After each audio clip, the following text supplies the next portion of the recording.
Hi, this is part 5 of Phase 2, the Bowling Animation Project. Once you've reached this point, you may decide that you'd like to add a little bit more animation to the project. I have had students in the past who go ahead and do the second ball roll and knock over the rest of the pins. Regardless, once you've animated all of the objects you plan to animate, the next thing you would need to do is find the place or the places in the animation where you're going to include the camera effects. You're only required to put one camera effect, but you can put a second one if you want to.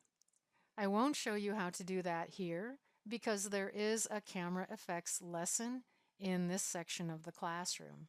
So if you haven't watched that, you'll need to go back, go through that lesson so that you know how to put a camera effect into this project. Also, if you want to add more sound, such as background music, you can add one more audio layer into the project without having to do any editing in an external audio editor.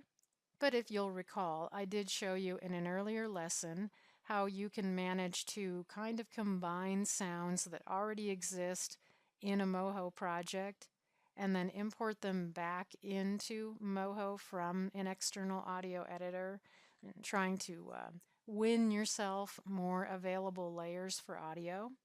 Now remember, this is very important.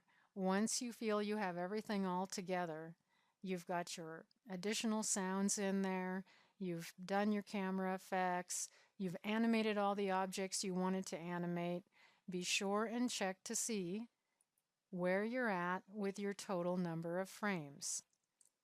Remember that you do not want your animation to end abruptly. So after the last animated object, you still want to give it a couple more seconds before you write in whatever your total length is going to be.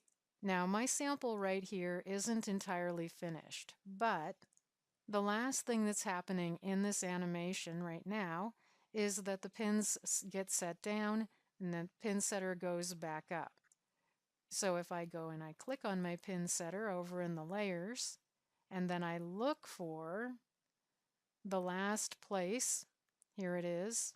This is where it goes back up on frame 456. If that truly was going to be the last thing in my animation, then I would want to make sure that I look 2 more full seconds out past that, which would be approximately frame 500, which is what I happen to have anyway. Yours may be shorter than 500. It may need to be much longer than 500, but be sure that you do look into this because an animation doesn't look good at all if it ends up real abrupt at the very end. Likewise, it won't look good if the last of your animated objects finishes, but then nothing's going on and your audience is sitting there basically staring at nothing going on for a very long time. Okay? So you'll render out your MP4 video, you'll upload it to your video sharing service, you'll embed that link into the project discussion forum.